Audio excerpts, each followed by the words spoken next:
They say when you wear Black Power Media gear, you can accomplish anything. You can play any and every position. From coaching, to kicking, to receiving, to running and juking. And, oh, my goodness. Let's see how to get in slow motion. Get off me. And you're going to have a lot of haters coming at you. But what you got to do is you got to shake them off, and get to your goal and accomplish it. And when that's done, it's a beautiful thing. I'm talking about going hard, extra, for that extra point. And when it's done beautifully, you talking about touchdown. Oh, and the crowd goes wild and they're celebrating with you and everything.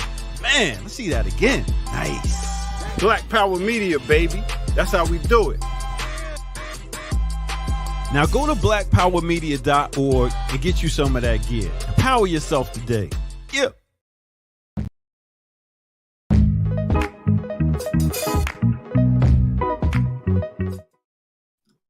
Yes. Welcome once again to another edition of Guerrilla Intellectuals University. I'm Jared Ball, joined by my main man partner in crime, Kalanji Jamachanga.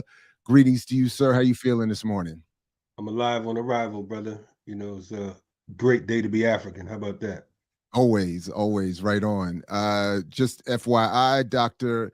Janine Jones is working with us in the background as usual, and Dr. Joy James is going to return with us next week.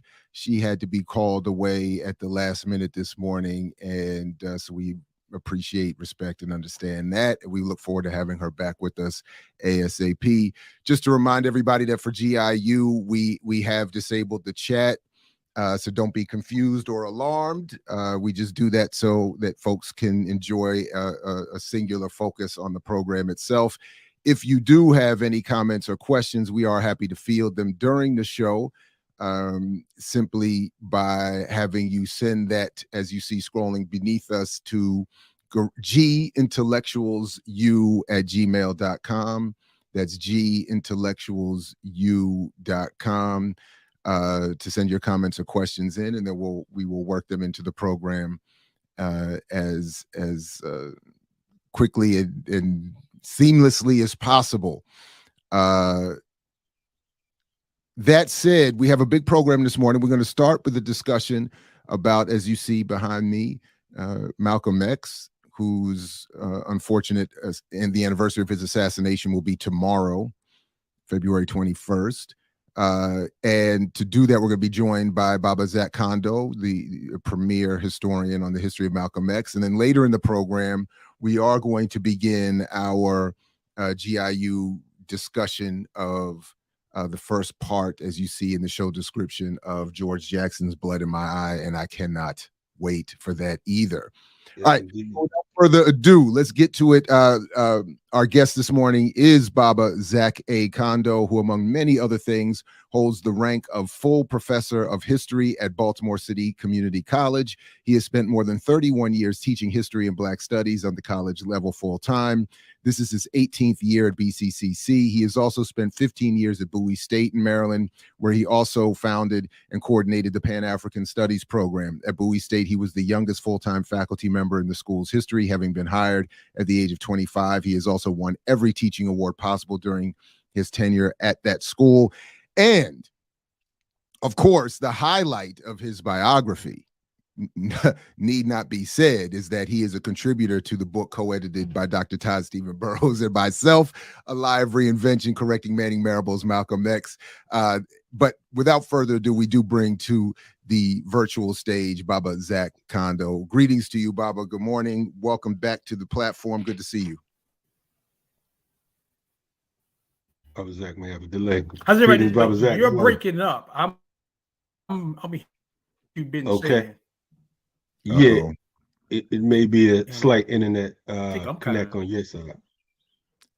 Yeah,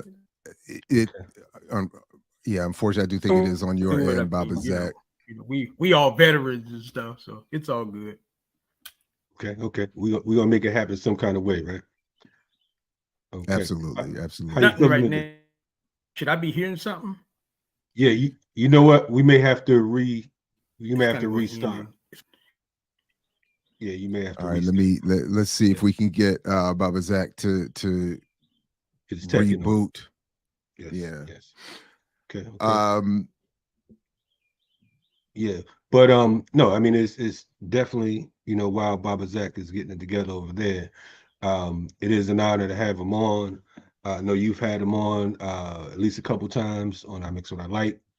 We had him on Riot Starter TV. I think it was last year, and it created such a controversy that um, Wesley Muhammad from the Nation of Islam responded. We had him on to talk about to answer what Baba Zak was talking about. And I know Baba Zak had challenged him. Well, they challenged each other to a debate, and that didn't happen for whatever reason. I think Wesley Muhammad wanted to do it in person, and Baba Zak said virtual. And tonight, what we intend on doing today is, you know, we're not getting into any semantics or whatever the case is. We want to remind folks that Al-Hajj Malik Shabazz, Malcolm X, is one of our greatest heroes. He's a brother who inspired many of us. For me, if there was a quote unquote trilogy, not even a trilogy, a try, I would say Garvey, Malcolm, and somewhere between, I would say Huey. Malcolm Garvey Huey, you know, for folks who inspired many of us who organize on that ground level. And that's not to say that there are no flaws. It's just to say that we look at growth, and we know that Malcolm, or El-Hajj Malik Shabazz, was one of the you know, brothers who really just laid some type of foundation for many of us. Yeah, there's no question. And just quickly, I see Baba Zak struggle a little bit with the connection. If you could, Baba Kondo, make sure if you have an Ethernet cord, please use it, and make sure all your other tabs are closed out in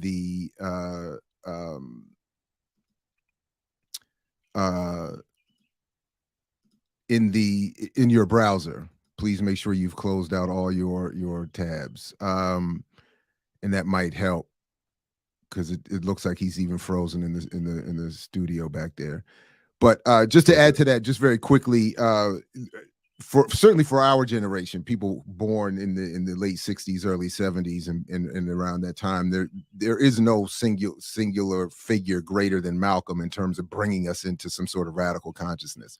So it's not it is a combination of a variety of things.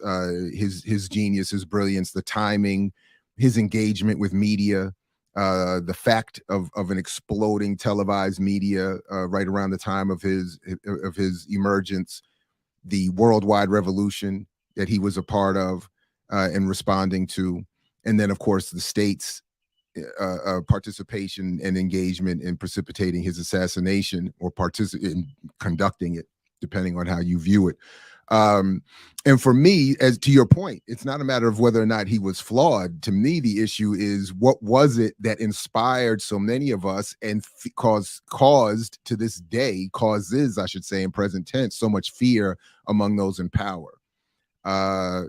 It is that and the ideas with which he worked and the way he articulated and tried to organize those ideas to be projected back to us that I think makes Malcolm such a compelling and important figure. And Baba Kondo is one of the preeminent scholars in terms of not only emulating what it means to be a guerrilla intellectual, but in connecting those important dots. And I think what I've always appreciated most about his book Conspiracies is the context he offers of the state, of imperialism, of a global war, the fears of the Johnson administration and others that he inspired. So whatever people think about the nation or the nation's involvement, it's to me that context that sets the stage more than anything else. And in terms of his assassination, and as we come up on this another anniversary of that tomorrow, I think it's important to remember why he was targeted. Right. Anyway, so and I want to point out too that I intend on tomorrow. I think that there's been some very important convo around his assassination. So tomorrow, as far as RSTV, we'll be playing 4.5 hours of interviews from piece we did with Peter Goldman and Paul Lee, and also the piece that we did last year with Baba Zak. I'm going to do that back to back. To me, Malcolm is, and I know that some people have their issues or whatever. My thing is, don't play with me when it comes to Malcolm. That's just it. I look at Malcolm as a revolutionary prophet, you know, as a street intellect, as a guerrilla intellect. You know, so it's funny, not funny, but it's great that we're talking about both El-Hajj Malik Shabazz and George Jackson today. I see Baba Zak is here, so yeah, and I will Zak, say, and that's why we were asking if you could grab those headphones, because we are getting that echo and reverberation back at us. If Okay. But I will say, just there we go, perfect. And one thing I just want to say very quickly before you get started is it continues to be, I doubt you even remember, but it continues to be a highlight of my life. To that one time that that I had the pleasure and privilege of chauffeuring you, Baba Zak, from Baltimore up to the Audubon Ballroom, and for an event, and getting to talk about even and as we crossed that George Washington Bridge, you even started talking about the assassination and how you thought those who participated that day would have taken that similar route. And it was a little bit spooky on our way to the Audubon to have you sort of narrating that as we were driving, but it was a great experience. But anyway, welcome back, and it's good to have you here this morning. Yes. Okay, thank you very much, and I appreciate that revelation, Baba. I do remember it, and I appreciate that you giving me the ride as well.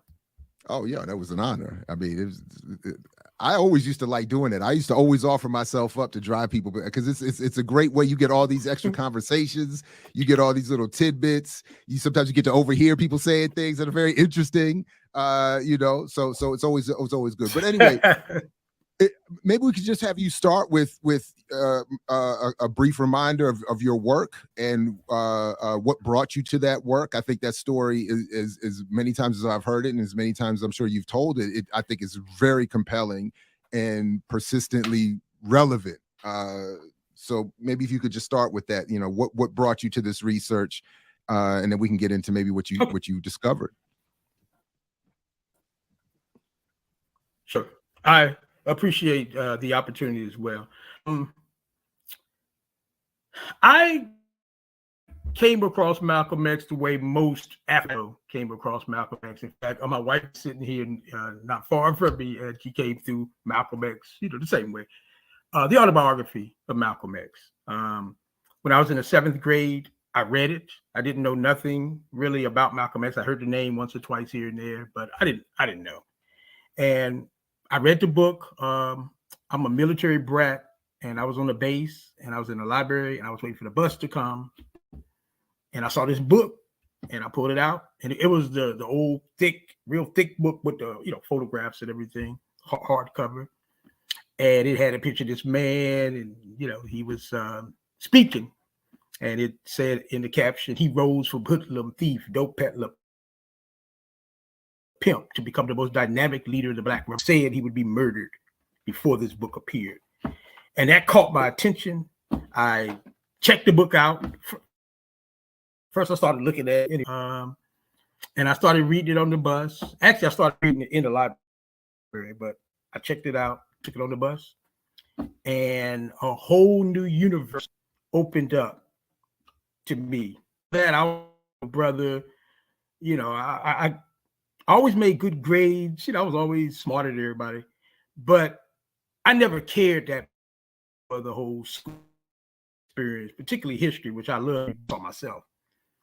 But for Malcolm, this big thick book for a 12-year-old 7th grader, that was pretty demanding. But I spent the next week or so reading the book, and then after that, I read it again, and then the third time. I started memorizing, stuff. Like I still remember stuff that I memorized from from different pages of the book and stuff like that. And from that point forward, I could to other Africans and people of that caliber. So what I would do is from Malcolm, I started reading other books. So I read in the seventh.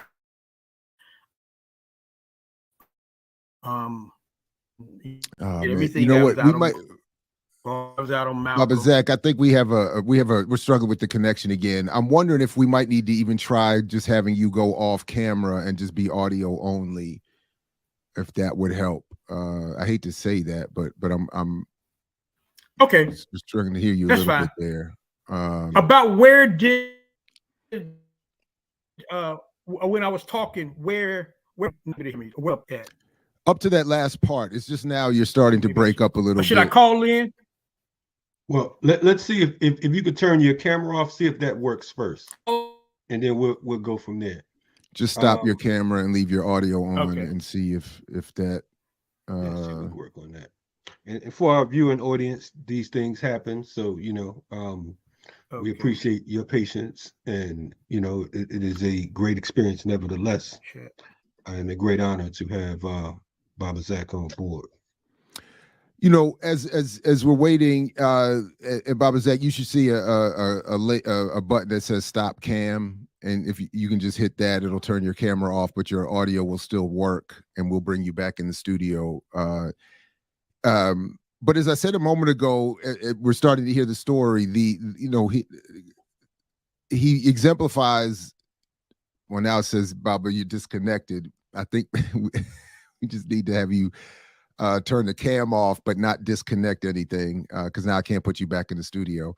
But he does exemplify what it means to be a guerrilla intellectual, in the sense that as I would understand it, at least, that whether officially in the academy or not, he was putting together analyses, resources, sources, and tackling a particular topic that has not been welcomed into the mainstream of academia by any means, or even within Black public sphere spaces, to the certain extent that I think in both ways Kondo challenged the state's narrative and the narrative of the Nation of Islam. And I think in each way, my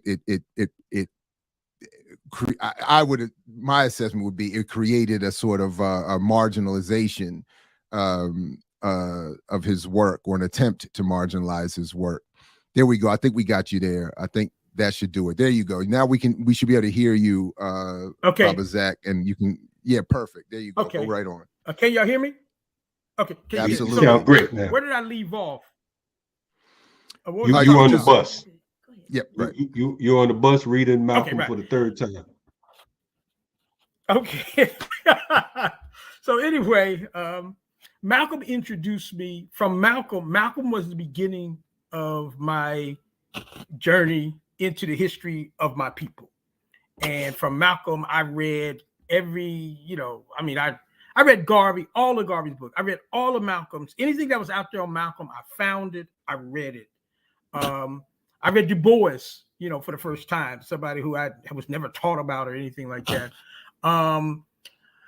I even remember J.A. Rogers, because Malcolm mentioned him one time, and I found J.A. Rogers. I don't remember much about what I read about him, though. But the point is that Malcolm became, for me, my introduction to the history of African people. And then in the chapter that dealt with his travels, on the continent, I was introduced to the Nkrumahs and the Kenyatas and the Sekou Touré's and all of them as well. So he also introduced me to the history of Africans on the continent as well. So I continued my studies. I developed a reputation early as a radical, as a militant. They used the word militant in those days, so I was always the militant. When I was in high school, white people had a narrative about me that I hated all white people. I don't know, but at any rate, and for African students, I was the militant, but I also was the person to go to if you had questions about our history.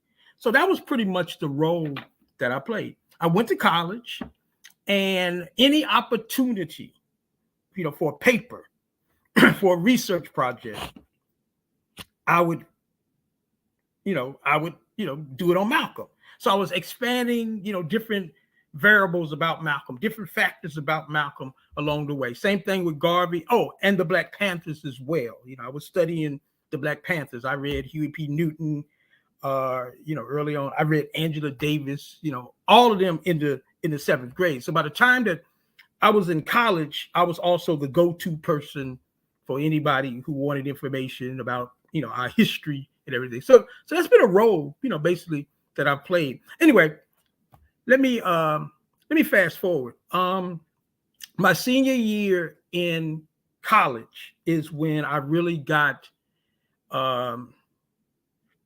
committed to studying Malcolm's assassination. I had read an article by, this white leftist named Eric Norden that was published in the 1967 Realist magazine. And the title was something like "Who Killed Malcolm X?" And basically it was conspiratorial interpretation.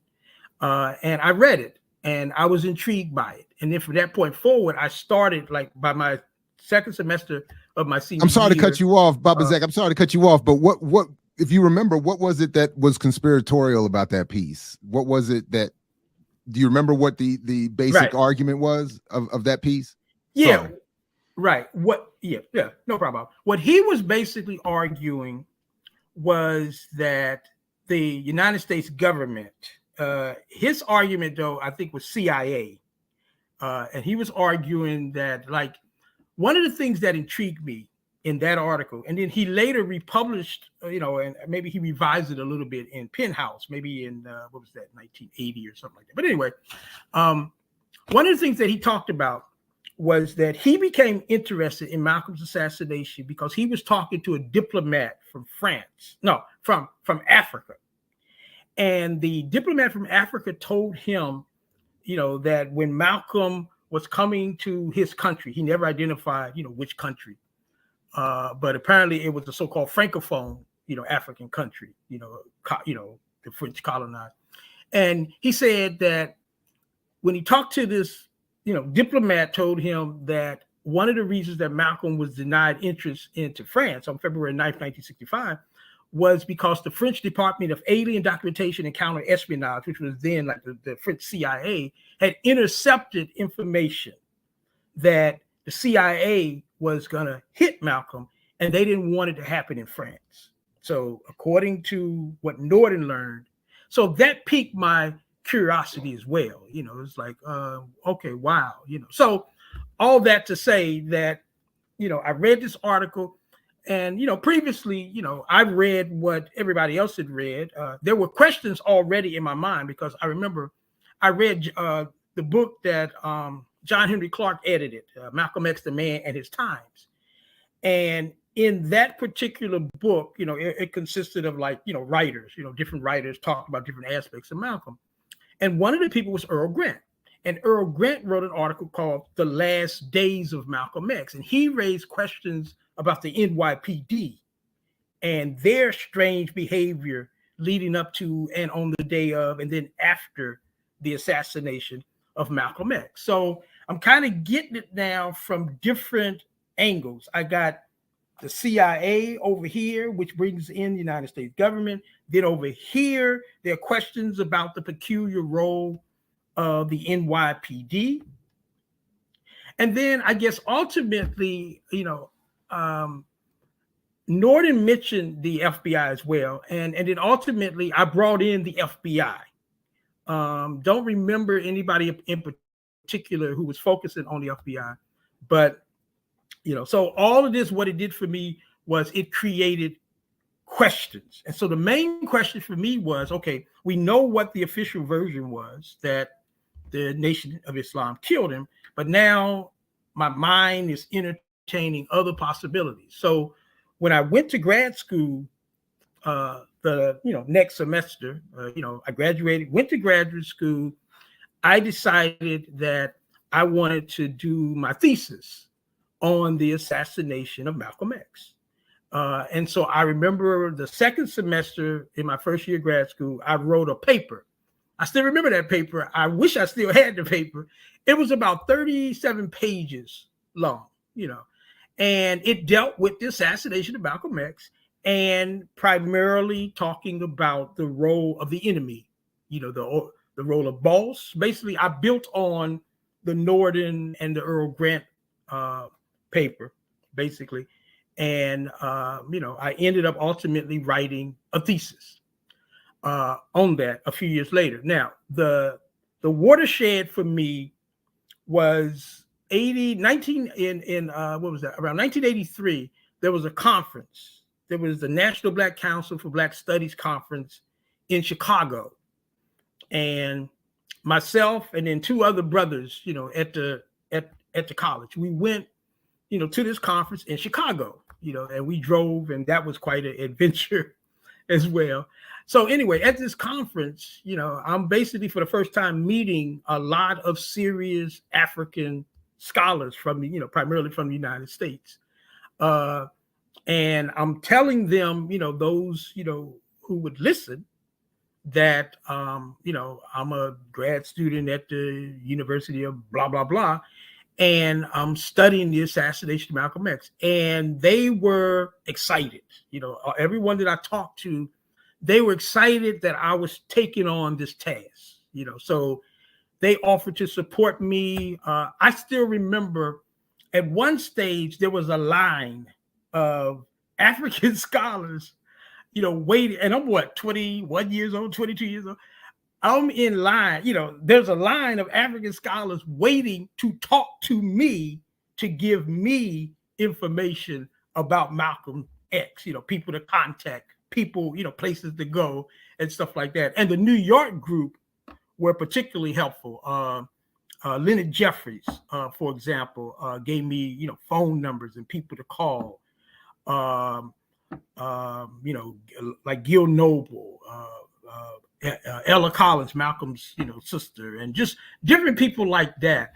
I talked to James Turner, who rest in power. Yes, sir. Yeah. Oh, I love that brother, man. He was just, and he was so cool and calm and collected. And he would just sit there and he would say, okay, write down this name. Da da da da da. Okay, I have to get you the phone number. But it was like he gave me several people that I needed to talk to. And I'm sorry to interrupt again, but was there anything that they were saying to you at the time that you remember in terms of like, was there an excitement around, we were waiting for somebody to do this research was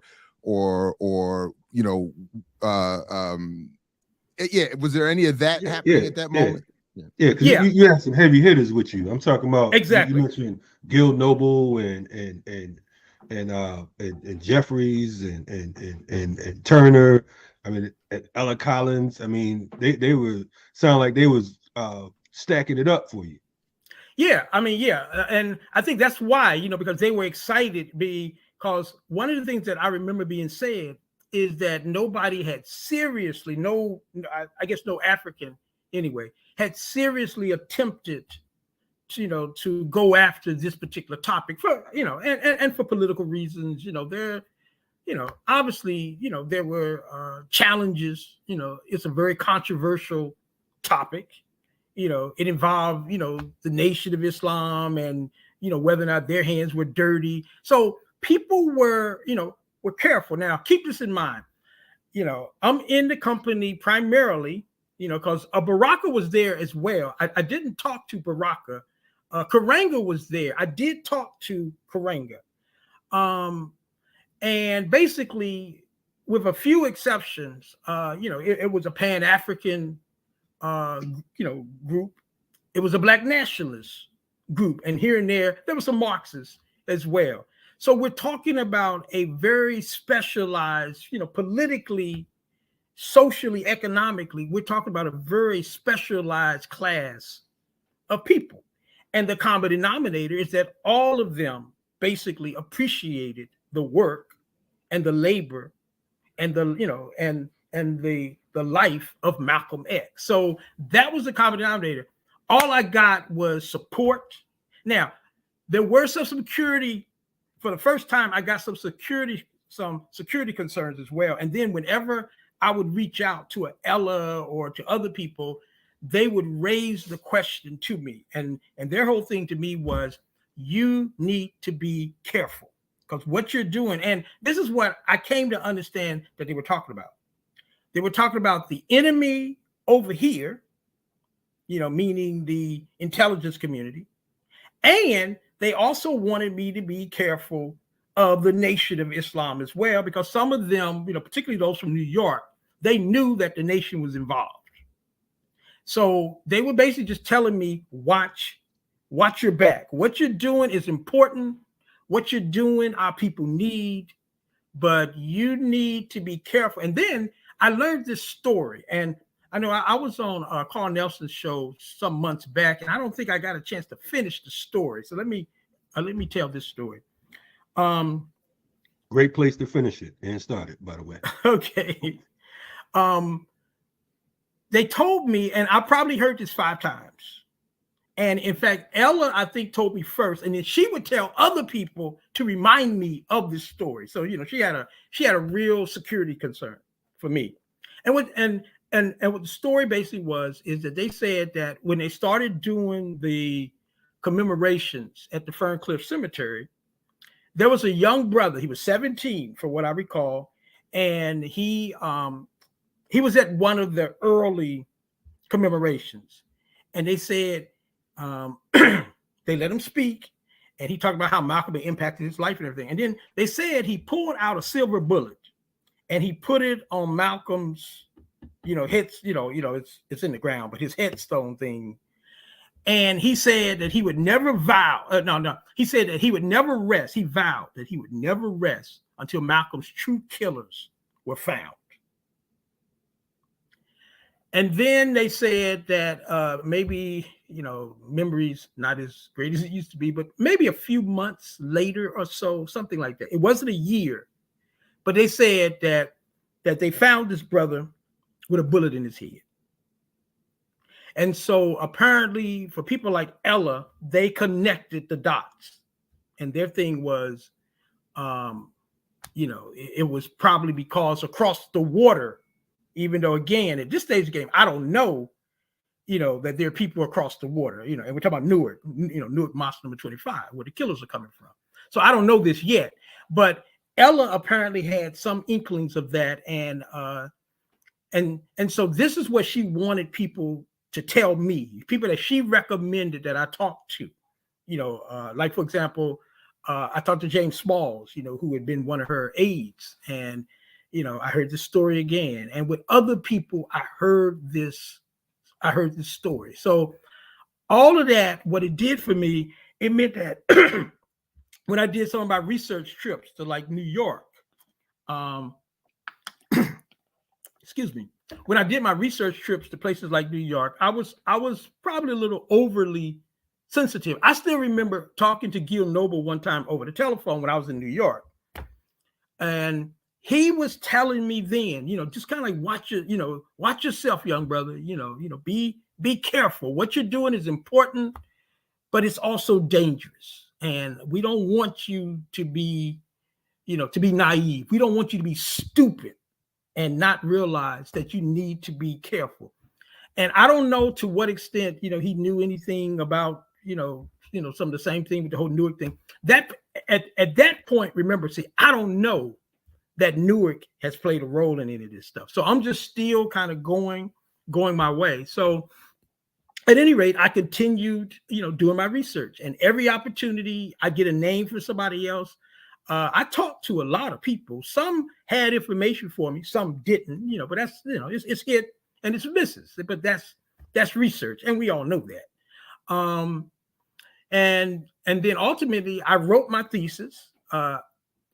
I think it's still probably, I don't know, because I don't keep in touch with that school, but I think it's the most controversial thesis in that school's,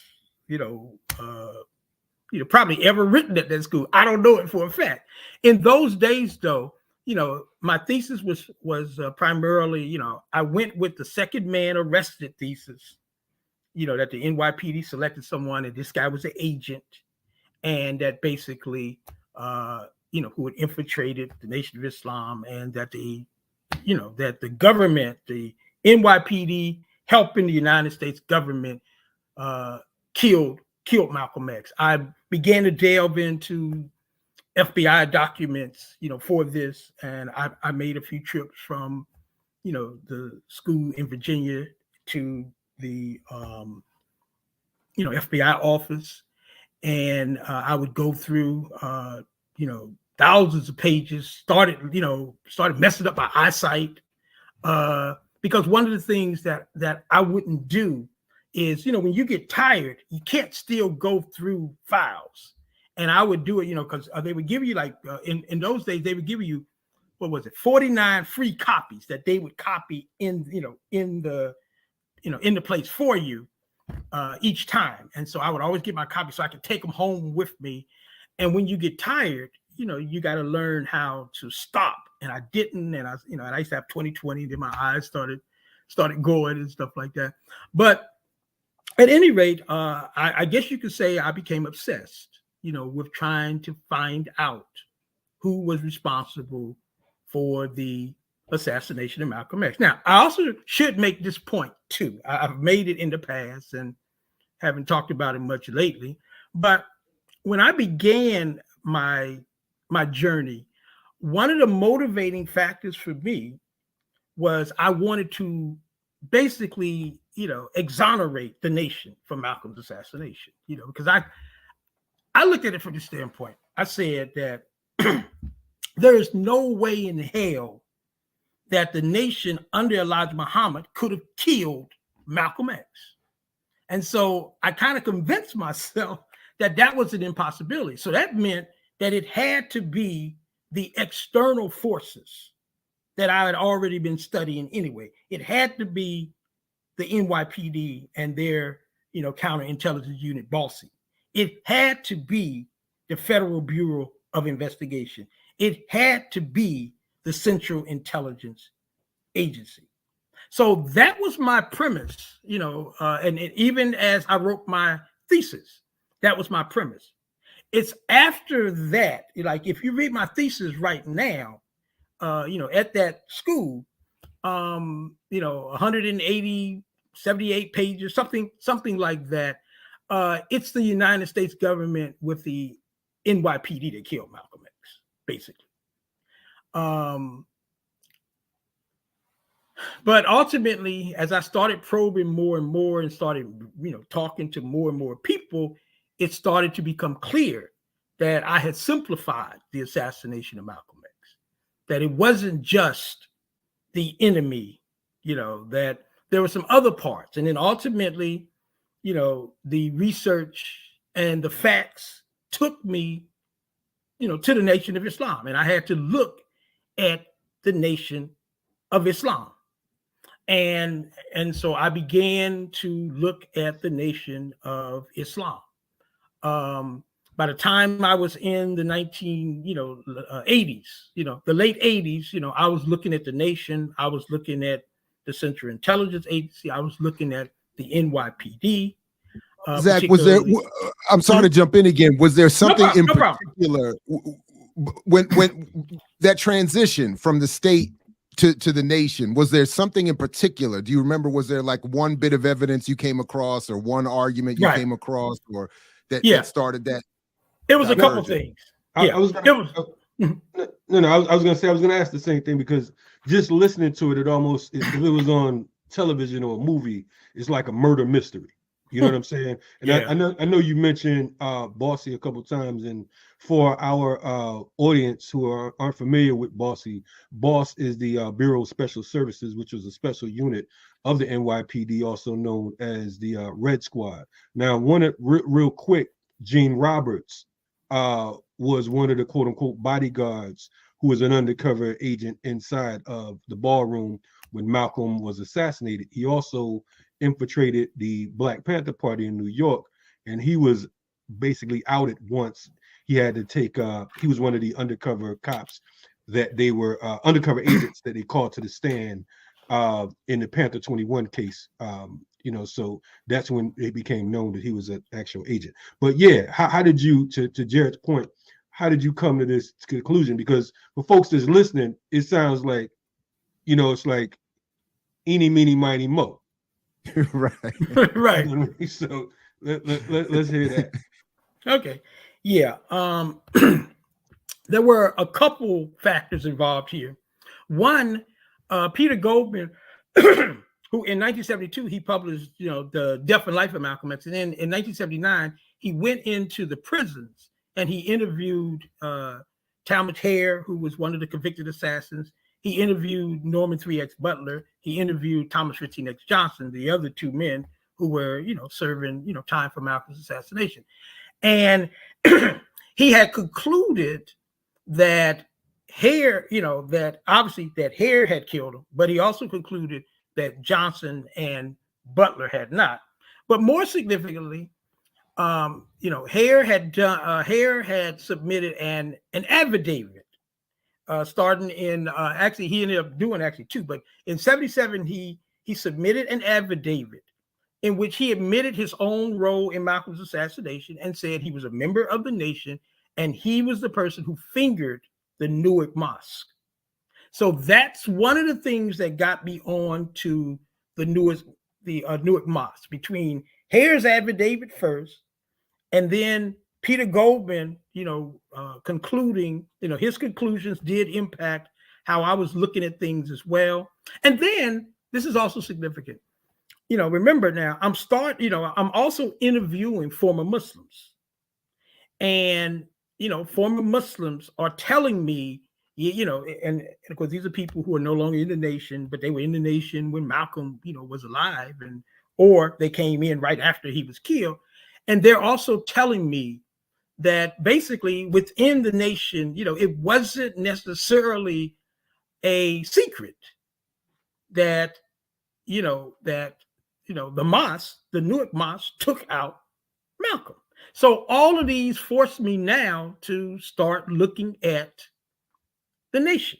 And then over time, I started interviewing, like, for example, I think another important interview for me was I was invited to Detroit by my brother, Paul Lee, who, in my opinion, is the foremost, student on the, Malcolm X. And he invited me to Detroit, and I spent maybe about 3 or 4 days there. And one of the people that I was able to interview while I was there was Wilfred Little, one of Malcolm's oldest brothers. And remember, he had been in the nation until 1968. And, the interview with him was also a watershed because he was telling me some inside stuff that ministers, and FOI people would know, but that the average person wouldn't know. And of course, one of the things that he talked about was Elijah Muhammad, and and some of the things that Elijah Muhammad would say, when he was just talking to ministers, in different conferences and stuff. And he told me something one day that really struck me when I was interviewing him. He couldn't remember the conference, where this was said, but he said that Elijah Muhammad said that he hoped to see Malcolm's children, Malcolm's family, basically begging for bread in the street. And so that struck me, and it really forced me to start looking more at Elijah Muhammad.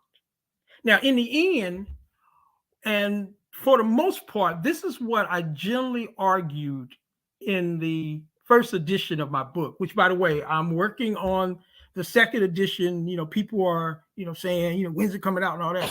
I'm still basically, I'm still working on it. I've added 10 chapters to it.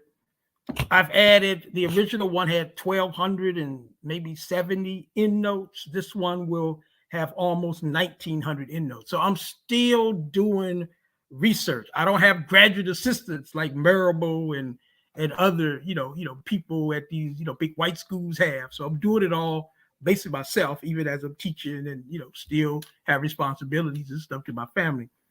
But one of the things that I talked about in the original Malcolm X, you know, was this notion, you know, I was still struggling with Elijah Muhammad, you know, and whether or not he directly ordered it or indirectly ordered it. And initially, my position was that he indirectly ordered it through the newspapers, you know, articles that he would write, and then these conferences that he would have. But then I talked to Warith D. Muhammad, Elijah Muhammad's son, Wallace. And Wallace, you know, told me some stories that, you know, he was involved in conversations he had with his father. And so that really convinced me that Elijah Muhammad, you know, really was the person, you know, who was directing the nation's movement, you know, basically the war chest against Malcolm. And then I talked to some other people. The only challenge that I've had, though, is that most of the people who I talked to from the nation would only talk to me if I agreed to not mention their names. And, you know, that was one of the things that I don't like. I understood it, but, you know, you want people to basically, you know, give their names so that you can have that credibility, you know, of who they are and what have you. Now, one good thing, though, is that Wilford told me that he would prefer that I not use his names when it came to certain things, but that once he made transition, you know, he gave me permission to use his name. So in this coming edition, I don't have to say a confidential source. I could actually say Wilford told me this. I had one other person that kind of said the same thing. But at any rate, the more research I did, the more clear it became that, you know, that it was Elijah Muhammad was basically, you know, he was in charge of, you know, of organizing the nation's part in Malcolm's assassination. So, question, because of course, you know, again, I interviewed you last year, and you mentioned Paul Lee and Peter Goldman. I interviewed them two together, and you all are saying the same thing when it comes to, you know, saying that it was Elijah Muhammad. Do you believe that there were agents in the nation responsible, or are you saying that these are straight up rank and file members of the nation that were carrying out orders? Is that what are you saying, just for clarity? Okay, I appreciate the question. This is what I found so far. Okay, we know that basically there was a 5-man murder team in the Audubon on February 21st, 1965. Okay, we know that. And we can identify 4 of them. We can identify. The 5th one has been very difficult to identify. We know, for example, Talmadge Hare, who ended up doing, you know, time in prison. I think he got out maybe around 2010, something like that. We know Benjamin Thomas, who I was able to get a obituary of him. I was able to trace him to Apopka, Florida, where he was killed. And that was October the 28th, 1986. He was killed in Apopka, Florida, which is not far from Orlando. So we can account for him. Leon Davis just died last year. I was able to get an obituary from, you know, for him. And so we can account for him. He's the one that fired the 38. And then, of course, most people know that Willie Bradley, he died, I guess it was November 2020 or so, in Newark. And we can account for him. He's the one that delivered the kill shot. He's the one that delivered a J.C. Higgins 12-gauge double-barrel sawed-off shotgun into Malcolm's chest and torso, which blew a 7-inch, you know, diameter hole in Malcolm's chest and, you know, stomach, which ultimately killed Malcolm. So we can account for them. I was able to get his FBI file. We know, for example, that he was in the he was a former Marine. Like one of the questions that I raised in my first edition was, how did a brother from the Newark, New Jersey area know how to use a shotgun with the skills that this guy demonstrated on February 21st? Because he shot from the hip. Shotguns are very difficult to use, but for people who know what they're doing, you shoot from the hip and you got to hold it a certain way and a certain amount of velocity over here, all of that stuff. This guy did it, like a skilled pro. So one of the questions that I did raise in my first edition was the possibility, could that have been an indication that maybe, there was intelligence, that there was an intelligence apparatus. Maybe he was involved in an intelligence apparatus. I'm just raising the questions and stuff. But in the end, what we know now, the fifth person is the one who we just, it's almost like he was a ghost. Now, part of the problem is Hare, when he issued his affidavits, he wasn't sure, the name thing wasn't as sure as it was with the other ones. He said his name was Wilbur, maybe Kinley or McKinley. It's like he wasn't sure. So obviously that makes it difficult to develop a paper trail when you're not even sure what the person's name was. All Hare said about him was that he had he owned the 64 Chevrolet that they drove to the Audubon in. He was the oldest member of the Assassination team. And Hare said that he also owned a construction company in the Newark area, and he did stuff around the mosque. Well, one of the things, I once spent about a day, just kind of, using the limited sources that we have for something like this. But I spent a day, decades ago, going through the phone books in the Newark area, hoping maybe that it's possible that this guy could have advertised. I went through the phone book looking for the different variations of his name, just hoping. Because see, here's the thing. In those days, the way that the phone books worked, they would give you the person's name, they would give you the person's address, and they would even tell you where the person worked or, the general area. Like, for example, if you go back to the 1964, Patterson, I think it's Patterson and Posaic, if I remember. But if you go back to their phone book, and I had to do this at the Library of Congress, and you pull up, I found Ben Thomas in this phone book, and it told you he worked in Hackensack as a machine, some factory or something. I think it was paper, as a machine worker or something. I mean, it told you that.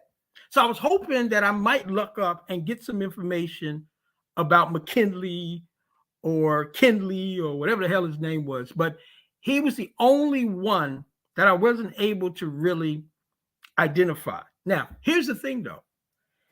I bring this up to make this point. And this is, goes back to your question, Kalanji. The possibility now of the four that I just talked about, I have no doubt in my mind they were all true believers.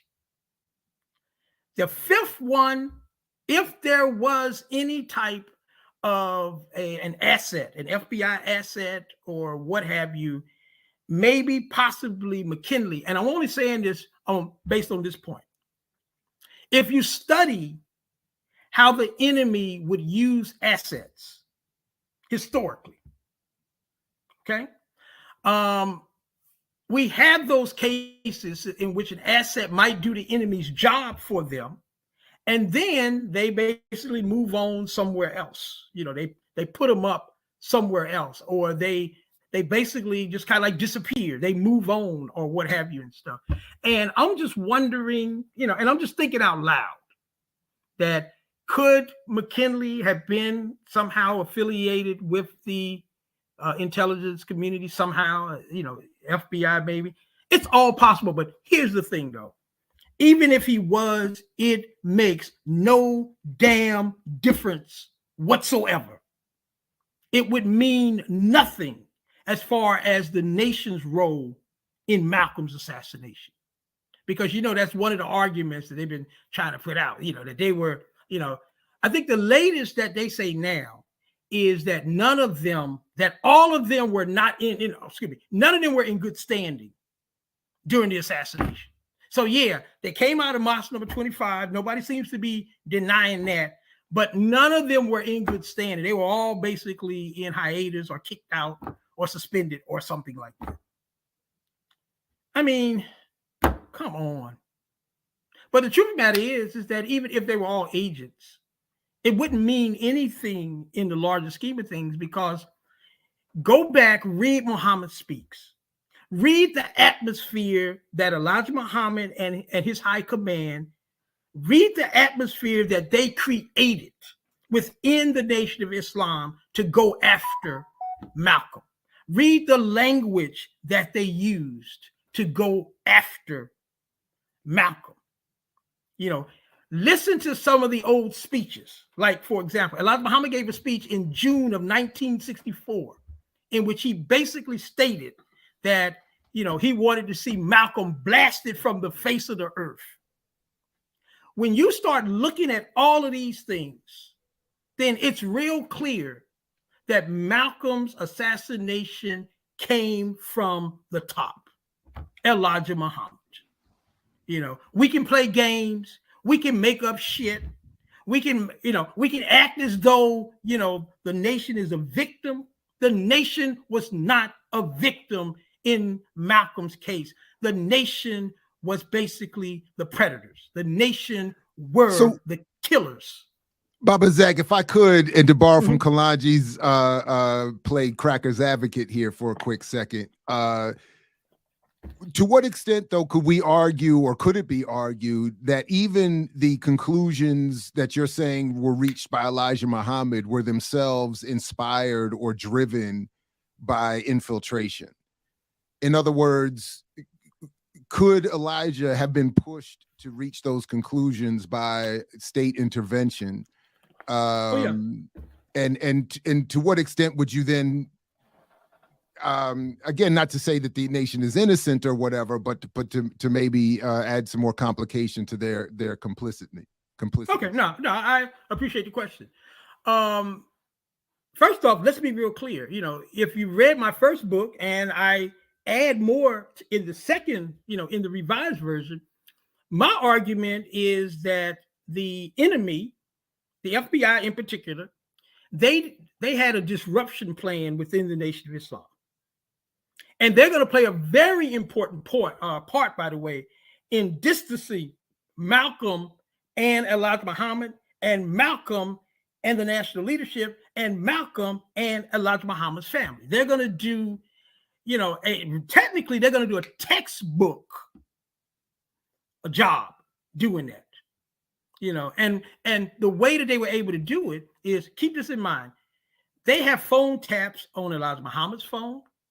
They got phone taps on Malcolm's phone. They got phone taps on the national headquarters phone. And Elijah Muhammad has a home in Arizona. They got phone taps on that.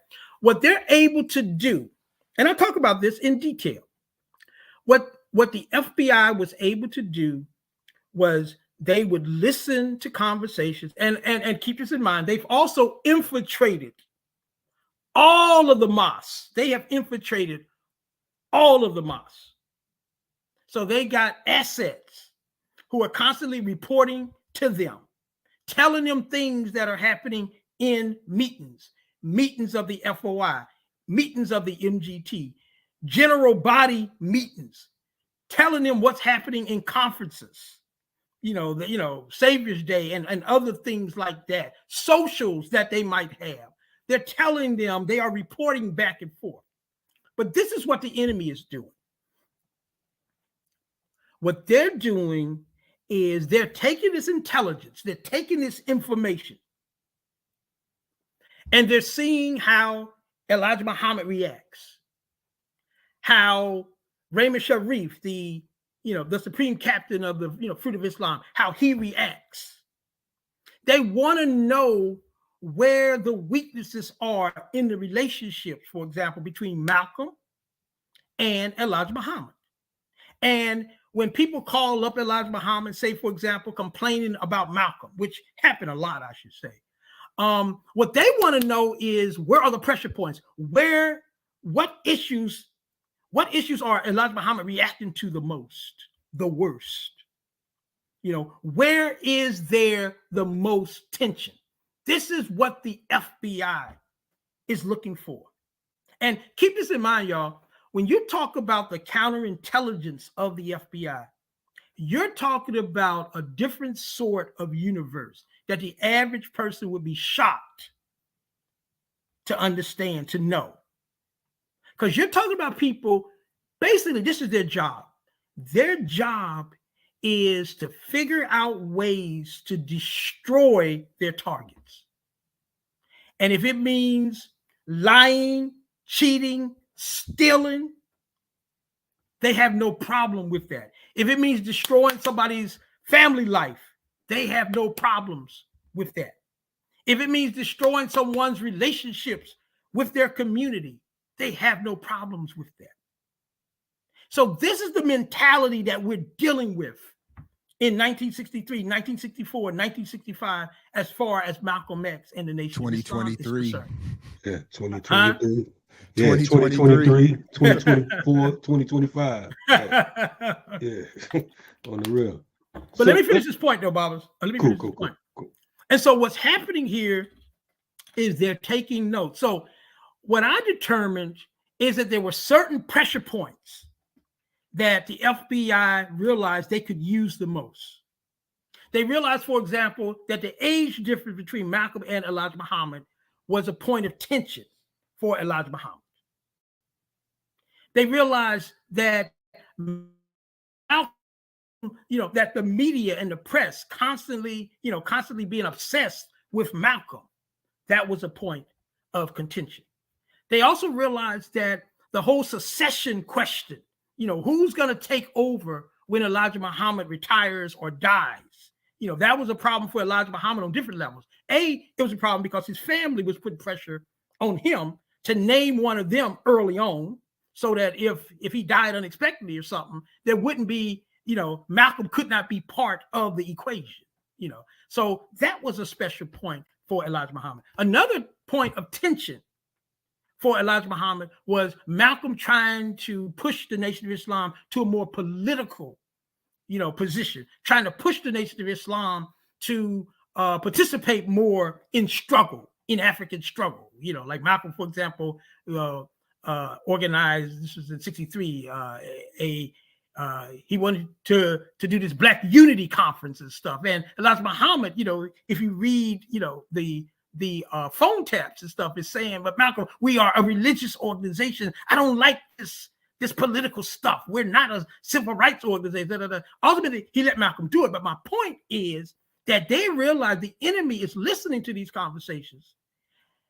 And they're realizing that this is a point of tension, because afterwards, Elijah Muhammad might call somebody else up or talk to somebody else on the phone, and he will say something about, Malcolm's trying to push us here. Malcolm's trying to push us there. I've been trying to tell him we are a religious organization. We're not a political organization. And then the enemy will come after us more if we become more political.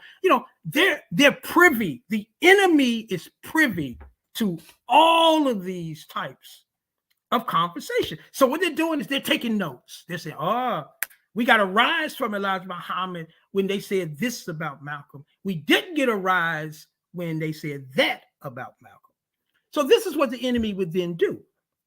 They're gathering this intelligence, and then they do a couple things. Within the FBI, there was a concept known as bad jacketing. Bad jacketing means that the FBI would create a false rumor. Sometimes it can be true, but basically what they would do is they would get their informants to promote some type of rumor that they wanted them to circulate, start telling people and then other people start hearing it, and then they take it, and then they start telling, let nature take its course once you put it out there. So what they would do is they would create bad jacketing, and they didn't do this just for the nation. They did this with everybody. They would do a bad jacket on those areas that Elijah Muhammad was sensitive to. Malcolm's trying to take over. Malcolm wants to make the nation more political. Malcolm is media hungry. He always got to go before the cameras.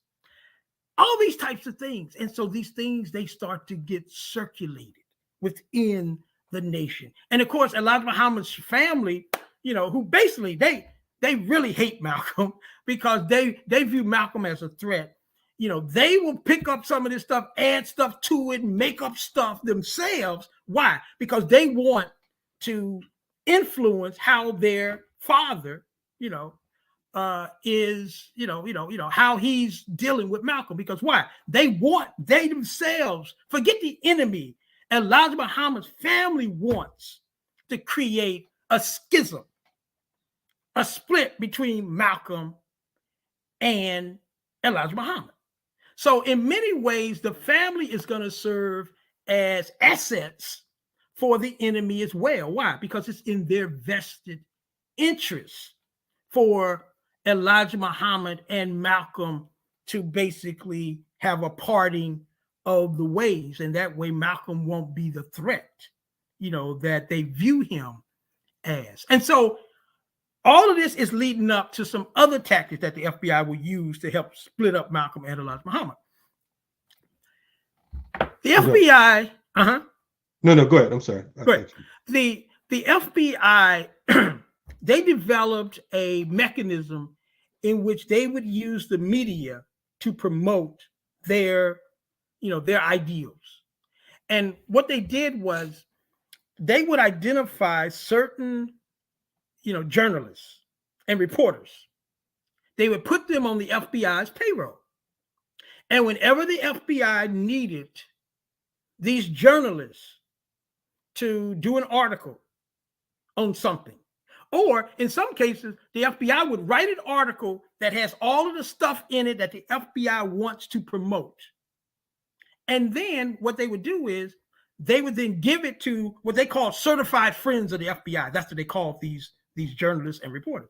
They would give it to these certified friends, and these certified friends had the option to either print it, publish it in their newspapers or magazines or whatever, saying, word for word what the FBI, wrote, or they could edit it and modify it, but still make those very same points. Or in some cases, the journalist or reporter might decide, I got the gist, I get the main points. I'm going to rewrite this myself because nobody's going to believe that that's coming from me. So the point is that what one of the other things that the FBI would do, and they would do this with Chicago newspapers, they would do it with New York newspapers in particular, they would do it with New Jersey newspapers. They would then have articles published that would promote some of these very same points that would create tension between Elijah Muhammad and Malcolm X.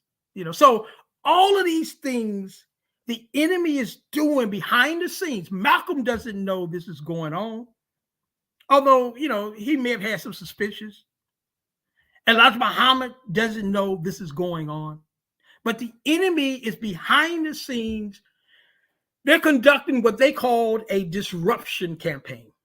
We're going to later know it as just part of the counterintelligence program.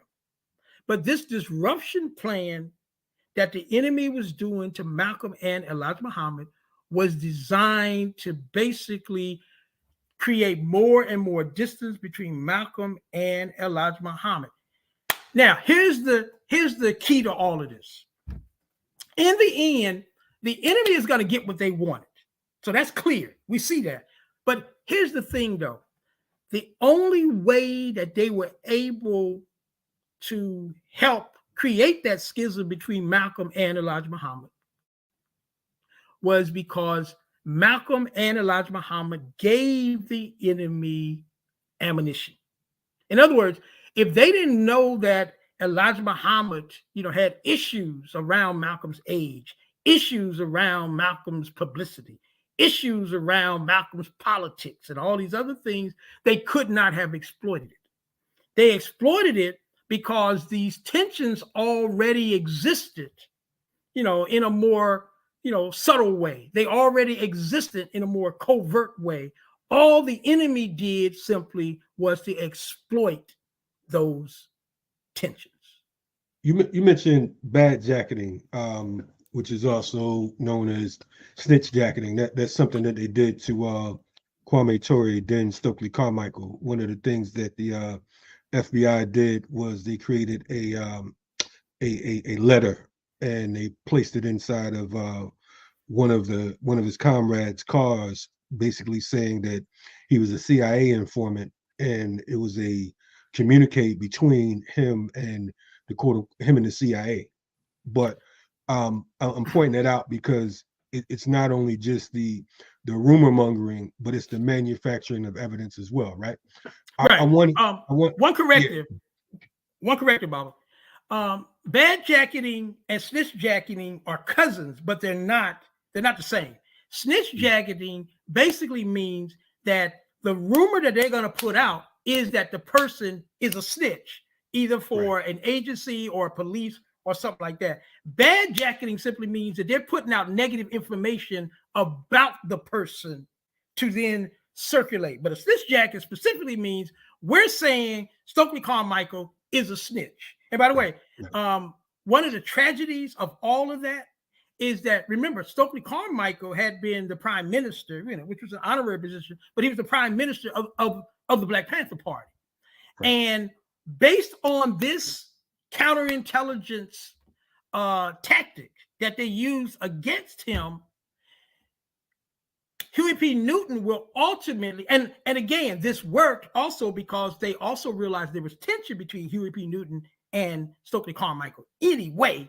And ultimately, Huey P. Newton is going to ultimately excommunicate Stokely Carmichael out of the Black Panther Party, and he's going to give a public reason for it, saying, we hereby declare Stokely Carmichael a CIA agent, which meant that very same operation that you just referenced ultimately was used to create a schism, or no, not create, to basically exploit a schism between Stokely Carmichael and the Black Panther Party leadership.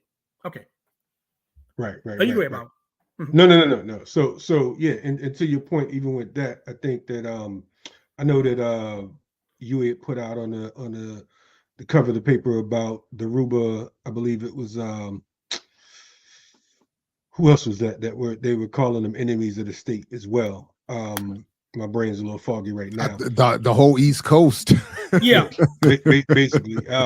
Yeah. So, but my point, one of the things that you raised, Baba, where you was talking about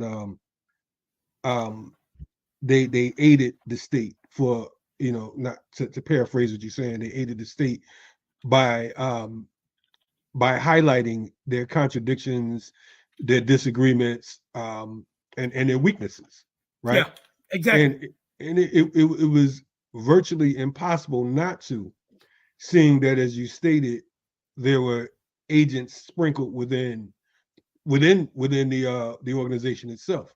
So it was infested, for lack of better words. So it just seems like, I don't know, how could that have possibly been prevented in your eyes? And I know it's just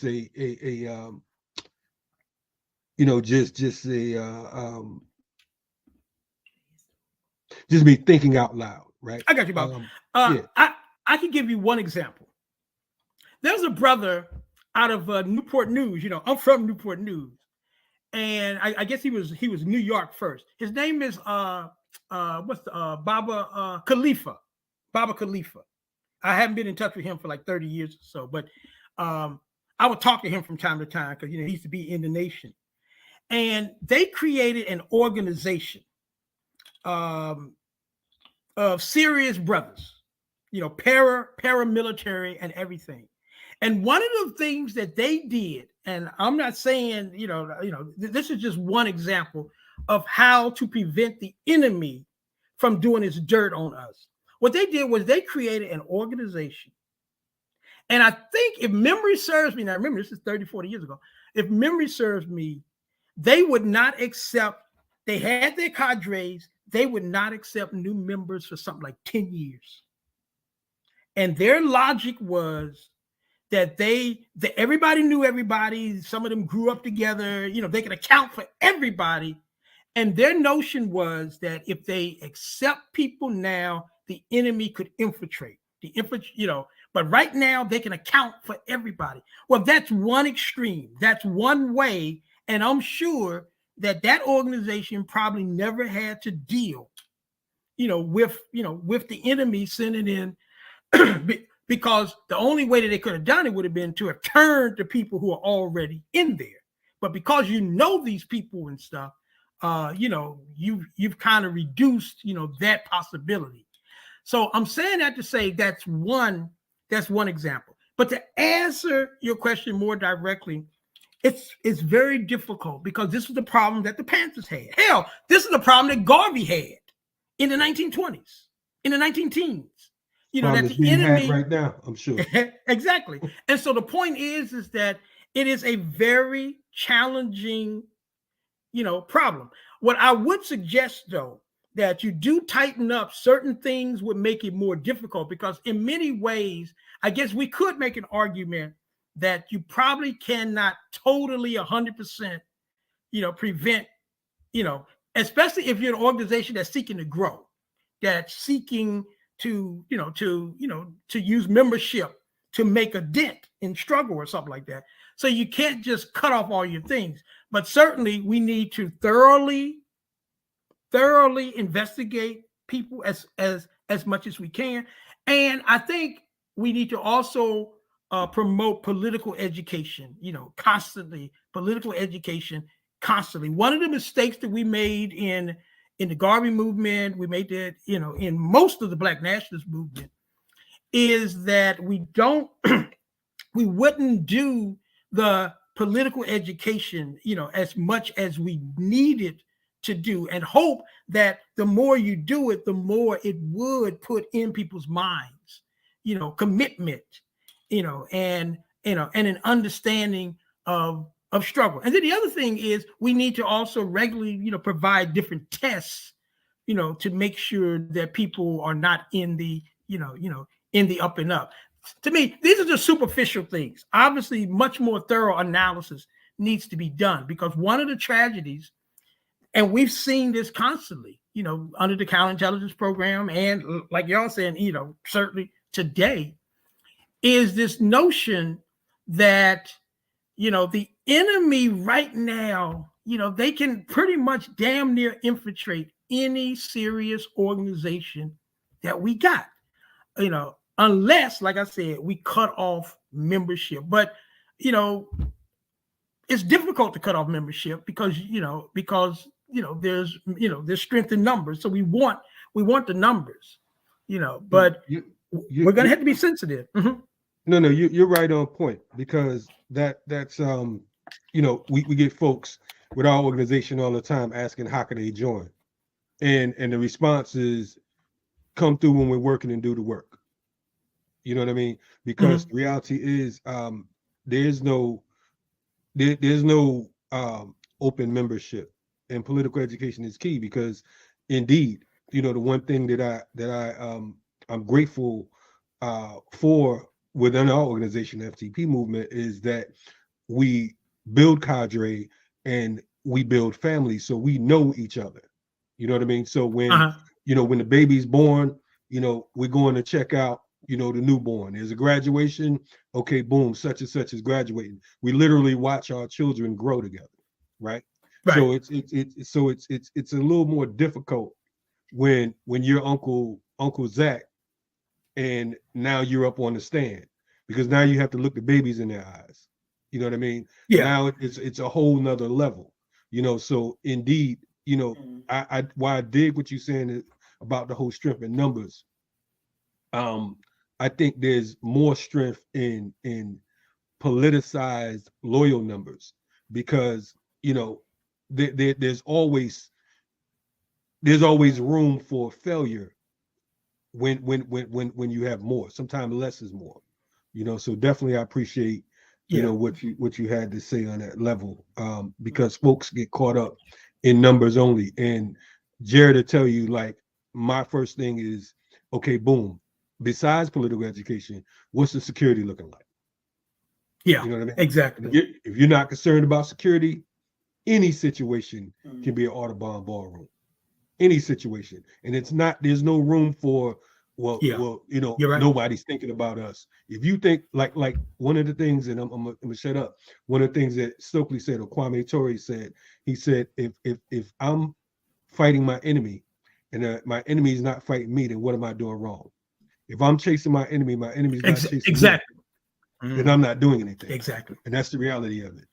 But I'm sorry, go ahead, Bob. Jared, you well, if I could, we have one question from an audience member, if I could raise that, Sure. Because I know, unfortunately, our time is a little bit short this morning, and we definitely will have to have you back on to talk more about all of these details. And as your updated edition gets ready to come out, we definitely want to be involved with that. But Martin Barrios asks, first says, peace, would love to ask Baba Zak Kondo his thoughts on the footage that appears to show a man wearing a fedora and a tweed coat outside the ballroom who is speculated to be Norman Butler. Carl Evans and several other researchers believe that is Butler, and would also love to know the status of his updated book. Thank you. Regards, Martin. And thank you, Martin, for watching. And Baba Zak. Yeah. Appreciate it, brother. I looked at the footage as well and stuff. And, I let me make this point. I can see how, we need to seriously look at that and investigate that. So I appreciate, the Carl Evans of the world for, being sensitive to that. But when I looked at it, I didn't see Butler. But here's the other thing, though. Everything that we know tells us, that Butler, like, if you go through the trial transcript, which I had to do, courtesy of my brother, Paul Lee. I always got to give my props and stuff. He was able to secure me a copy of the trial transcript, all 36 or so 100 pages of it and stuff. And I read every page. But at any rate, he had credible witnesses, Butler did, in the trial that basically established his whereabouts, which was really his house. So as far as the tweed is concerned, if you kind of go back, the tweed during those days, it wasn't like it was a coat that people did not wear. And so I think that the problem is that we're going to need more, more than a coat and stuff. I'm real clear, based on my analysis, based on my research, I'm real clear that, and I want to make this point clear too, Butler and Johnson were not Sunday school teachers in all of this. Butler and Johnson, they beat the hell out of people who were viewed as enemies of the Nation of Islam. Okay. Butler was asked when he was in prison, if you were ordered to kill Malcolm, would you have done it, as a true believer? And he struggled to give Peter Goldman an answer, because that was his reputation. That was Johnson's reputation. I interviewed both of them, Johnson after the book came out, Butler before. And so we're not talking about Sunday school teachers. We're talking about hardcore members of the FOI who, whenever Joseph needed somebody's head cracked, he would turn to both of them and a few others. So I'm not here to say, that Butler is walking around with a halo on his head. He was, he was part of all of that. But did he kill Malcolm? Was he in the Audubon ballroom? If you look at the witnesses who testified against Butler, none of them were credible. There were holes in all of their testimony, all of them. Some of them even, grand jury testimony contradicted their trial testimony. None of them were credible. So this is my point. And this is the argument that I made in the first edition. It's the argument that I made. The evidence tells us that both Butler and Johnson were fall men. They were basically set up to take the fall for Malcolm's assassination, to connect the New York mosque to the assassination. And that's what the evidence says. Now, as far as to update you, as I was talking about this earlier, I'm hoping by the latest part of the spring to have my book, released. But I am still constantly doing work on it. I'm constantly, I'm still doing research, and I don't know if that's a good thing or a bad thing, but I'm still doing research. But I'm at the end. I can see the light at the end of the tunnel. And one final point. I'm looking at this as my last, this will be my last opportunity right now to deal with a project that I've been working on for over 40 years. So I'm making sure that my T's are crossed and my I's are dotted, because I'm looking, to, what I don't do and whatever weaknesses that might be in this book, I'm going to pass to the next generation to correct my mistakes and my weaknesses. Right on. Yeah. No, thank you very much for that. So I think there were a couple other questions here that were mostly asking about where to find the first edition and when the second edition is coming out, which I think has been addressed. I don't know, Baba Zak, if there's more you wanted to say on that, that you feel like you haven't, or maybe you want to just state again about where they can get the first edition, and then the second. The first edition, from what I could gather, they're basically sold out. If anybody has it, it would be everyone's place.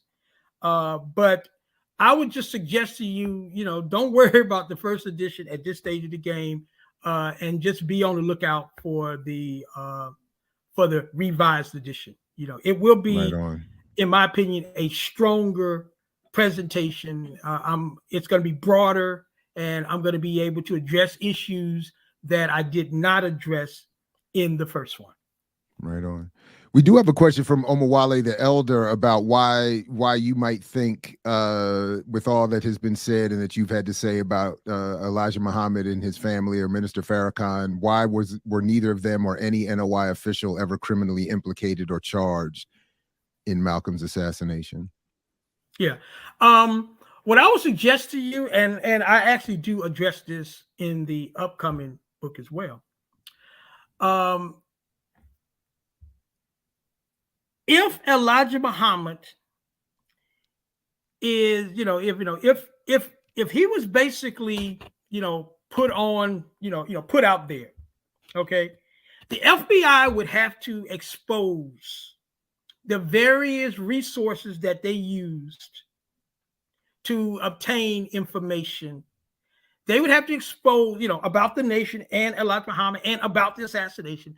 They would have to expose, just how entrenched they were involved in not just investigating Elijah and the nation, but in disrupting it, in basically destroying it.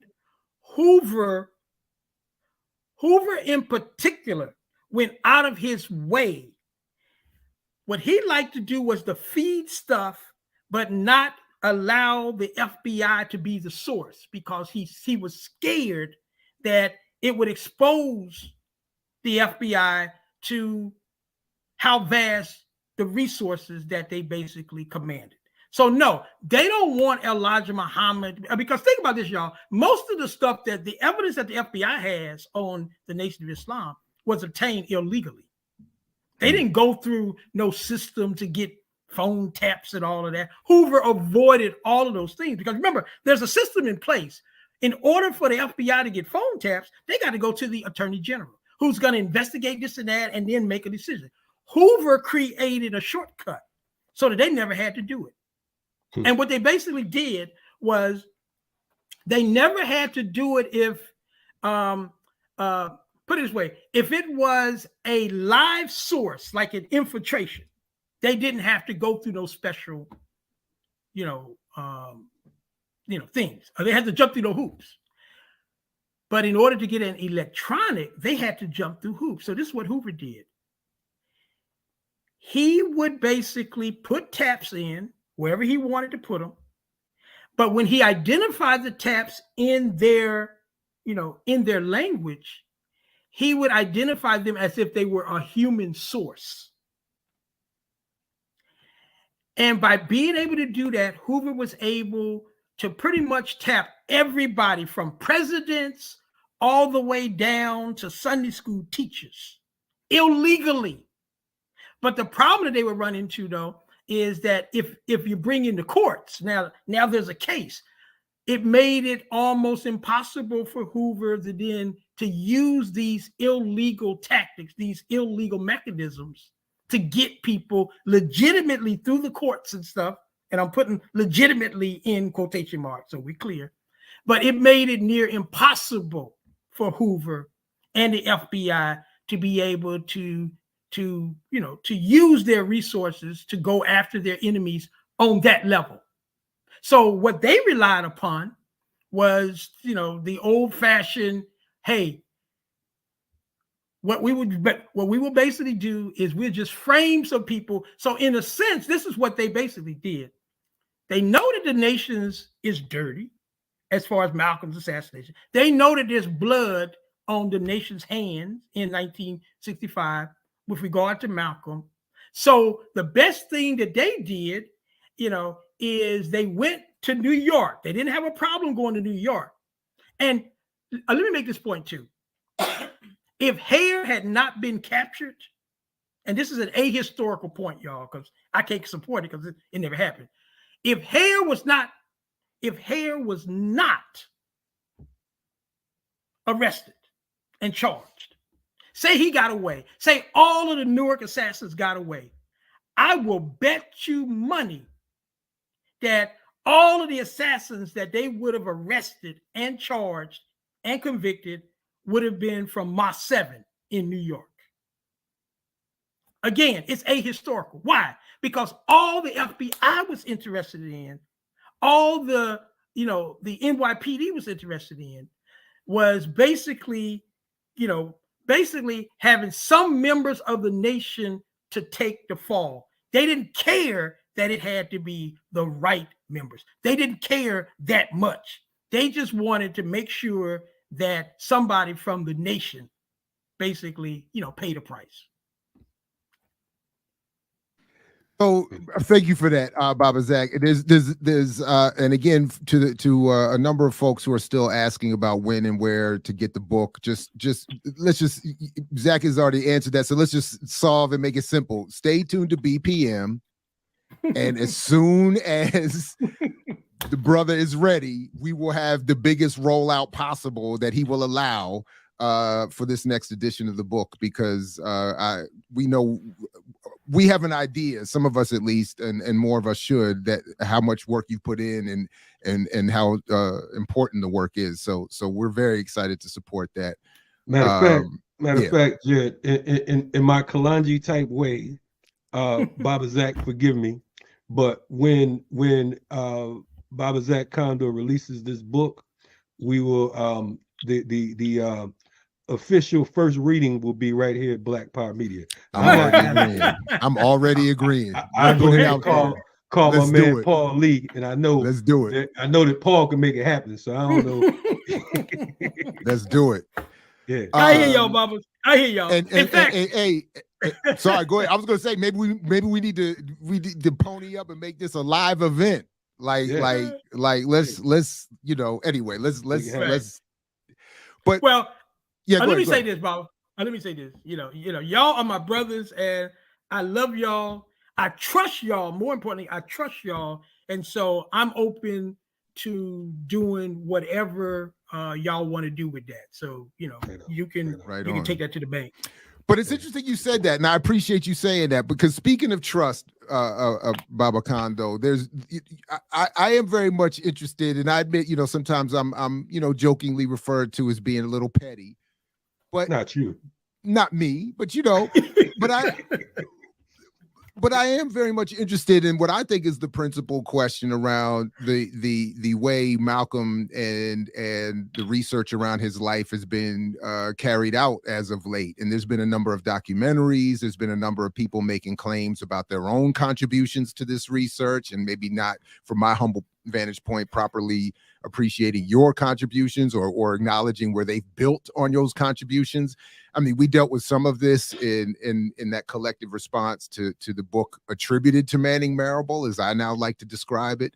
But there's been Netflix documentaries. There's this, in other words, there's this constant reproduction of commentary around Malcolm and his assassination. And I'm just wondering if there's anything you would want to say about what you've seen happening, and if you are as concerned about it, perhaps, as I am. Yeah, I'm definitely. I do have some concerns on a couple levels. First off, let me deal with that Netflix thing, which, again, and I've apologized several times, y'all, so I ain't gonna apologize. No. Oh, we're not asking you to apologize. No. I'm not talking to y'all, Baba. I'm okay. In general. And I think that has, like the Netflix to me has contributed to, to this environment that you're referring to, Baba. Because what it represents is, and I'm always frank. What the Netflix thing shows is that with the right connections, somebody who hasn't done very much research on Malcolm X can be anointed as a master researcher with instant credibility that people will now, place value in. No matter, how competent we're talking about, no matter how entrenched the person is as far as knowledge and research is concerned. And I think we should always, especially now, let me be clear. If we're talking about, some punk ass like George Washington, something like that, who cares? Right? Nobody give a damn about no bullshit like that. But we're talking about one of our own, somebody, who was, one of our finest. And so I think for that reason, there should be cause for concern, because in many ways, what it says to me is that our enemies, and I'm saying that mindful of who produced the film. Okay. And for people who don't know, Skip Gates produced the film. So when I say our enemies, I'm not mispronouncing my words. I think, I think there's a whole history there of someone who, in my opinion, has not had our best interests at heart, despite, some of the documentaries and things that, that he's put out. So my point is that we're in a situation in which people who don't necessarily have the best interests of our people at heart can put out narratives, and because of the medium that is being broadcast on, like Netflix, can basically control the narrative. They can basically promote the values and the ideals that the creators of the of the documentary, wants to basically put out there. And it don't have to be based on the historical reality. And that's my concern, is that people like Skip Gates can promote, their integrationist oriented values, because I'm scared. I think there's a second one coming out as to how Malcolm is going to be portrayed. Another one? There's another one coming? my understanding is that there should be another one. Now, is it on the assassination or is it on his life? I don't know. Because remember, I disconnected and made it known after I went through that I lose my number. So I'm not, I'm not in the loop and stuff. But that's my understanding, because that was being talked about when I was still in the loop. So like I said, I don't know. And but my concern is that I don't think that that there's a genuine interest in doing justice to Malcolm, and I think that's my major concern. About this whole new universe. With these. And I think it's important. I'm sorry, but I think it's also important that you bring up that point, and particularly the point around Professor Gates, given the current controversy he's at the center of with this Black Studies curriculum. Exactly. So I think it's very important that you raise that point. And the bottom line, Baba, in relation to him, you can always expect him to take the position that's in the best interest of the enemy. It doesn't matter what it is. He's going to take that position, and that's what he's done. Because my understanding is he's the one that kind of invited. Now, I could be wrong. He's the one that invited the so-called scholars who, well, I don't want to say so-called, because there's some decent people who participated in that project. But he's the person who basically selected the people. And so, he's the person who, when they need to compromise this project, that's who they go to say, hey, look, we need to compromise this project. We need you to support it. So can you make a statement? And then that guy will go and make the damn statement. And I just want to say, sorry, Kalani, just real quick. I just want to say, for people who are just anyone who's not aware of some of this context, this fight, from my humble perspective, Gates won in the late 80s, early 90s in solidifying himself as the premier spokesperson for all of Black history and all of the academic public presentation of that history. So this has been an ongoing process that he is sort of at the culmination of, in terms of his career and his influence on all of this. So maybe at some point we'll come back and really get into that history here on this program, which I think would be great. But I just wanted to quickly say that. Sorry, Kalani. Yeah. No. And I'm glad you said that, because we need to point out all of these Negroes who position themselves in that way. So you have the Skip Gates on that level, but then you have like the Al Sharpton when it comes to quote unquote criminal justice. Now you have the Benjamin Crumps. So there's always some Negro that positions himself as the go-to. I am the negotiator. It was Jesse in the 80s. You know what I mean? Making deals with Pepsi. So these are what these Negroes do. But the thing is, we have to consistently call them out, because what's happening right now, there are a younger generation, our age and younger, in the academy in particular right now, who are coming up, who are following that same blueprint. And we really have to rip that blueprint to shreds. And this is like what Baba was talking about earlier. The playbook that the FBI uses, the playbook that the police use, the playbook that the state uses, it's always revised. You know what I'm saying? Right. It's no need to rewrite it, because we're gonna go along with the same script. Like, folks aren't researching. Most of the people that respond to a Baba Zak Kondo, a Paul Lee, a Peter Goldman, and others, oftentimes it's reactionary. It's either reactionary or it's emotional. So the thing is, until we come with documentation, real hardcore documentation that can dispute what it is that's being said, then everything else is, it's cool. It's like, this is my guy, that's your guy. But many of us, we didn't get down with Malcolm because he left the nation. We give props to the nation for helping to bring him into some type of social consciousness, right? Bring him into some type of awareness, because there had to be a bridge from Detroit Red. And this is why we try to be patient, as our man Kwame Ture would say, with our people, because of the fact that if we're not patient with our people, we'll miss out on a Malcolm X. will miss out on a George Jackson.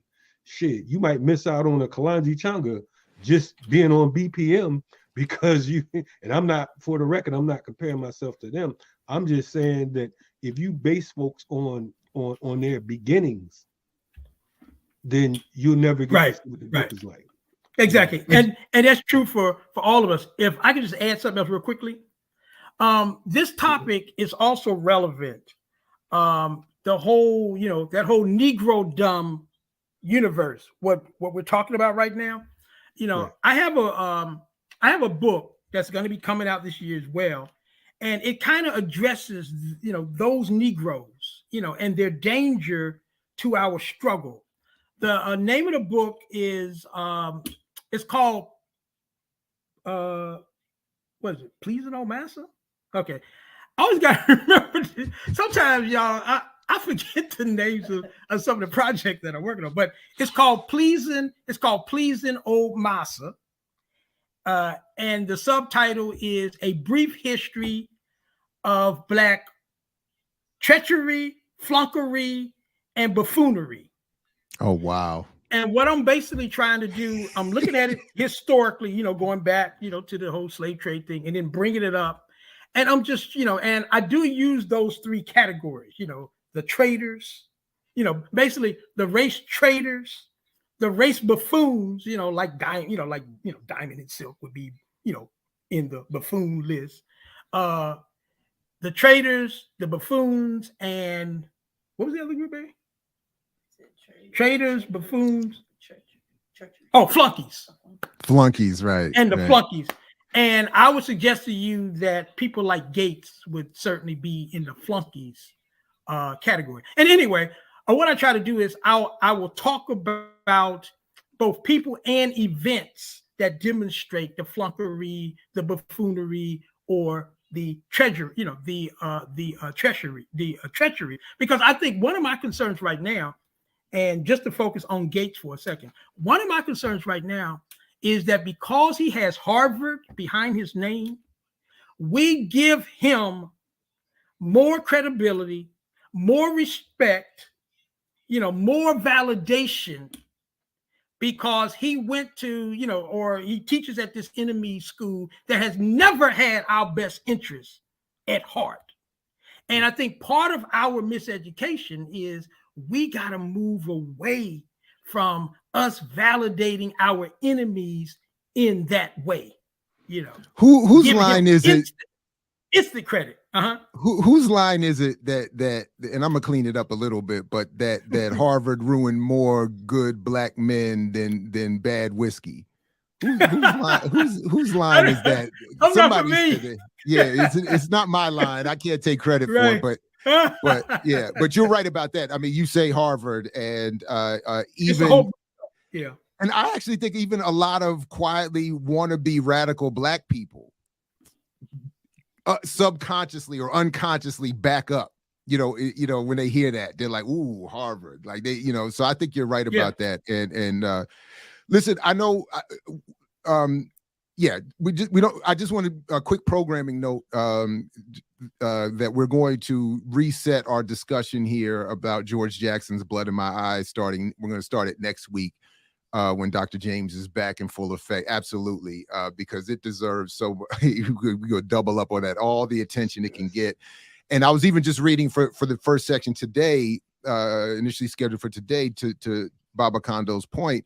George has a line in that first section we're reading in Blood in My Eye where he talks about even making room for those maybe not like Gates, but who have mistakenly been caught up in the poor messaging and narratives about our history and our struggle, who are not, willfully or consciously manipulating it, but who are just caught up in the negative stereotyping and fantasy that he is arguing we need to break through to get to a more revolutionary consciousness and behavior, which is why I think your work is essential.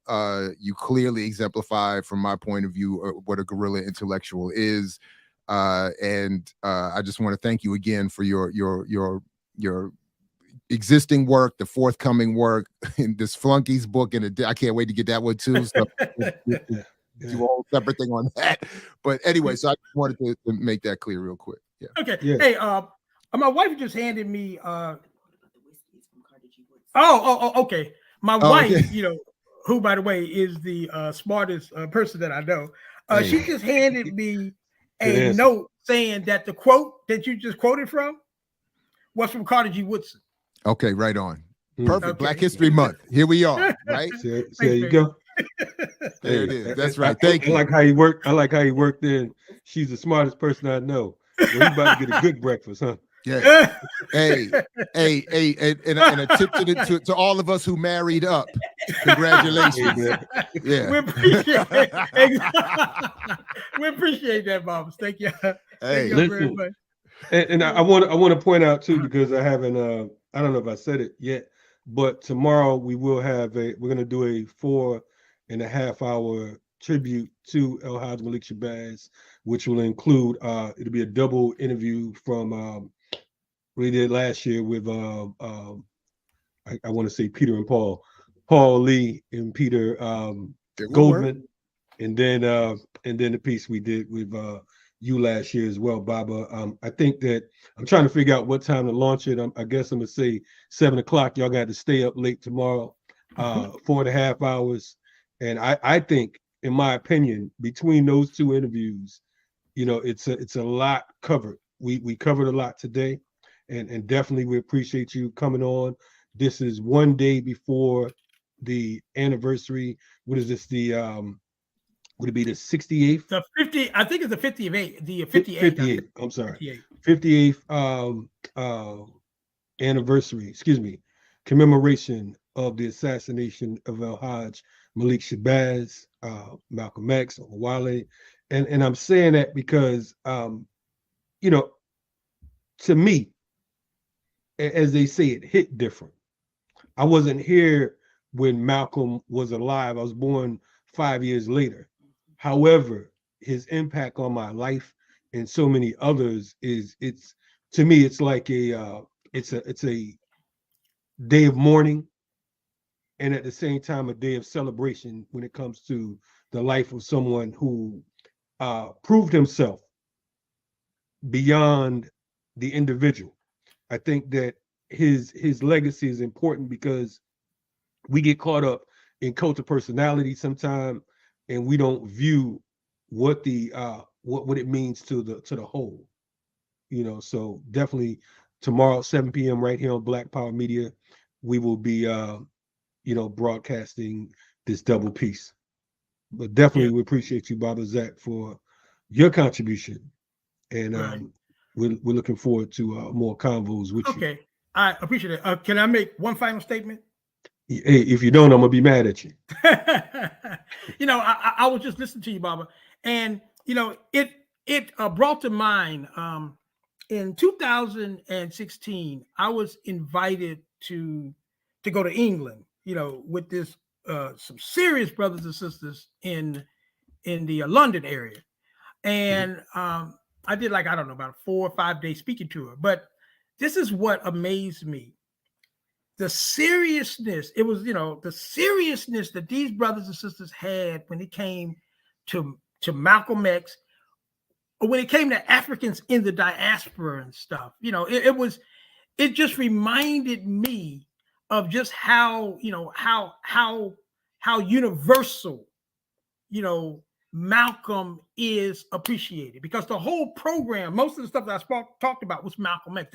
That's what they brought me there to do. And the seriousness that these brothers and sisters, and not only that, but their knowledge of the history of Africans in the United States, it was amazing. And I would love to connect y'all with those brothers and sisters.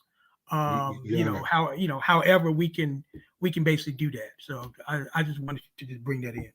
Hey, Baba, let us know. We'd be honored. We're always looking to build with comrades and brothers and sisters globally. It is. I mean, to me, like I said, I don't understand folks who don't make an effort to understand someone like Malcolm, because again, for those of us who come from the other side of the fence, where oftentimes we made decisions that weren't to the best interest of us. He's definitely a light at the end of the tunnel. So definitely, we appreciate Exactly. your efforts and your energy, and give our regards and love to your wife, and we appreciate you coming on and joining us.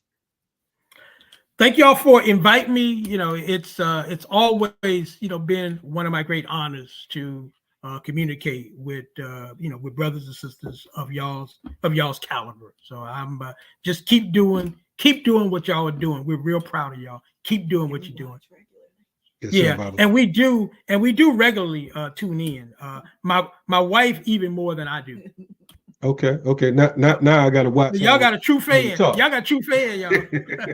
Okay. Well, definitely we appreciate you all checking us out, man. We don't think anybody be looking at us anytime. We just think we're rambling and talking trash. But definitely, we appreciate you all for sure. All right. Thank y'all. Right on. Peace. You checking out Guerrilla Intellectual University. That was Baba Zak Kondo. As we mentioned earlier, as Dr. Jared Ball mentioned, we'll be hopping back on the whole Blood in My Eye piece. We will give you the opportunity. We're giving all of us the opportunity to read a little bit more. We have our schedule listed on our Twitter page. We also have a link inside of the body of this particular video, where if you don't have the book Blood in My Eye, you can actually download a PDF and study along with us. Next week we'll be back hardcore with it, and definitely we appreciate all that you all are doing in assisting us here at Black Power Media. Continue to be strong, and till next time. Matter of fact, not next time. Tune in tomorrow. Tomorrow morning will be what do we have tomorrow morning? Remix Morning Show, 8 a.m. EST to 10 a.m. EST. Y'all be safe out there. I'm forgetting what station I'm on. What show. Guerrilla Intellectual University. Peace.